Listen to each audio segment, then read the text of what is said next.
Some parents want to know, how do I help my teen or adult child to live with good values? I'm Nicholeen Peck, and I teach parenting, good communication, and how to build strong family bonds all over the world through the lens of the principle self-government. And in this video, we're talking about instilling values and helping to maintain the values that our children have.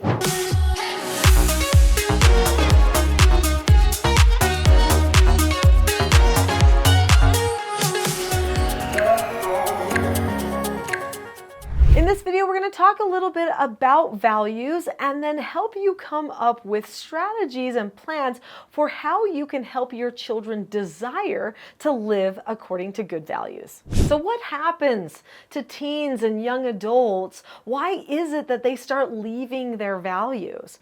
Well, it's simple. They experiment with new ideas. They're influenced by outside sources because they're getting ready to launch into adulthood, or they just recently have been launching into adulthood. Their prefrontal cortexes, which does all the logical problem solving for their brains and their bodies, is not fully developed.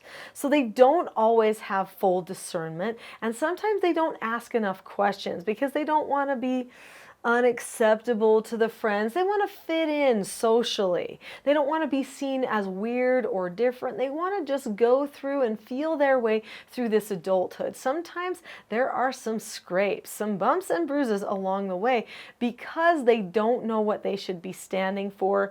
Even though they were trained with good values, they don't know when to make those values known to the people around them so that they can protect themselves and maybe even others.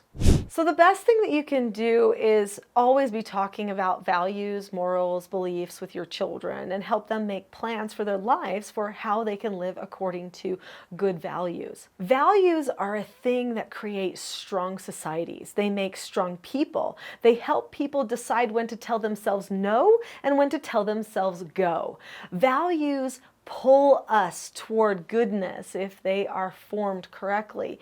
And so many societies, even communistic societies like some Chinese societies, which I've had some connection with doing some teaching over the years, have decided that teaching values is really important to their people, to their young people especially, because they see a need for strengthening their society. Everyone does see the value in values, but then why is it that it's so easy to undermine those values? Well, social pull is strong.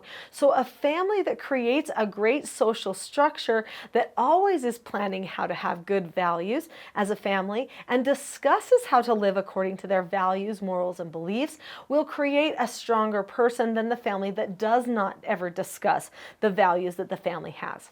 Now, in this book, Parenting a House United, I actually talk about creating something called a family standard. The family standard is basically a list of our values and beliefs that we have in our family and what we will do to live by those values, those morals, and those beliefs. So there are no answers and instructions that we give ourselves so that we can live in alignment with our values. It was a very deliberate move that our family made when we started doing treatment foster care. We brought troubled teens into our home, and at that time we recognized they were going to be coming from places with completely different values than ours. If we did not want our family to be hijacked or taken over, we needed to make sure that our children understood our values so they wouldn't be shaken, but also that the new people coming in knew that they would have to live according to our values because they lived with our family in our home. Now, maybe that sounds like it's not very accepting, but I am the parent. It's my role to have parental authority to do the teaching and the leading of the family. I can't just worry about somebody else's feeling and turn over that leadership to just somebody else. So actually, it's the most respectful to everyone to have the leader have the same rules and values for everyone. Be sure to go to this book to see a copy of our family standard. That doesn't mean you need to use our same family standard, but it could give you ideas about the topics that you might want to consider for how your family is going to plan to live their values. Making a plan for living the values is key. Otherwise, they fall apart in the minute, especially as soon as the peer pressure and the social grooming starts to come in through the media and other outlets. So what do you do to make a plan? Number one, make the family standard. The family standard is made only after the family is having family meetings. So prior to making the family standard, the family needs to develop a habit of good communication and good family connection. In our family, we created a family vision. This was a plan for where we were headed as a family. Then we developed skills for how we would communicate together as a group. We had family meetings so that we could discuss how we were doing at becoming the type of family that we have a vision to be. Then we created the family standard. So let's talk about what to do after the family standard, especially what to do to make it personal to your child as they are sorting through all of these ideas that could compromise their values. But before we do that, do you see that subscribe button there? That is for you. When you click that subscribe button, then you will get the opportunity to see more teaching self-government videos in your feed. So click subscribe now. So just like we make a plan for our families and have a family vision for what we want as an entire group, the children need to make individual plans for themselves. What do they want adulthood to be like? As they look down the road, 10 years down the road, what do they think happiness in life will be like? Help them make a plan for that. What type of values do they need to live to have a good marriage relationship, a good job, maybe to become a good parent because maybe they're wanting children? What is it that they need to be focusing on to get those long-term goals for themselves? Each person needs to have a vision. The scriptures say, without vision, the people perish. What a powerful proverb that reminds us we need to not get caught in the moment so much that we forget to look ahead. Looking ahead is what makes us make certain decisions in the moment. But if we get caught up in the moment and looking ahead is the afterthought, we could end up perishing. So once your child has made a decision of what they want, then start to back step. Okay, if you want that career, what do we need to do prior to that? And what do we need to do prior to that and prior to that? Back step yourself to where they are so that they know the baby steps to take toward those goals. Those types of conversations show your investment in your child. And that investment in your child is actually going to help them stay close to the values even when society is pulling them away. The relationship that you have with your child is the most important part of the teaching. Which means even if they're bothering you, even if they're being unkind or mean, don't take abuse, of course, but don't argue, don't fight, just love. Always love. I love Shakespeare, and there is a play that he wrote called The Taming of the Shrew. And in The Taming of the Shrew, Kate, or Catherine, was a very vicious woman.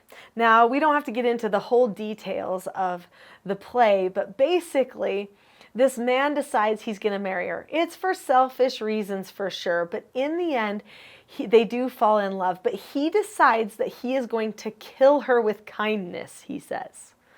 Which means he is going to help her have a change of heart by being kind. He is going to be so kind that she cannot keep fighting. At first, she keeps trying to fight. She pushes and pushes, but then recognizes he is actually doing everything for a reason that is kind. So in the end, she has a change of heart. She decides to be kind too. Now, of course, it's kind of a manipulative story. Catherine's manipulative, and her husband, Petruchio, is also manipulative too. But I think the point is clear. In order to change a heart, you don't battle them. Not in the way that they want to battle you. Instead, you develop a relationship with them where they know that you care and that what you're doing really is about caring. So that then they will listen to you more, follow your example more.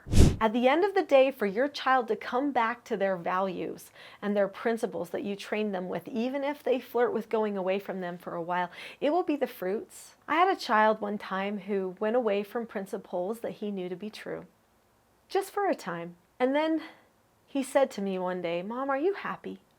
I said, "Yeah." "You're happy in your marriage, huh?" "Yeah." He called his dad, asked the same question, "Dad, are you happy?" "Yeah." He wanted to know from our own mouths, not around us, are we happy in our marriage? Are we happy in our life?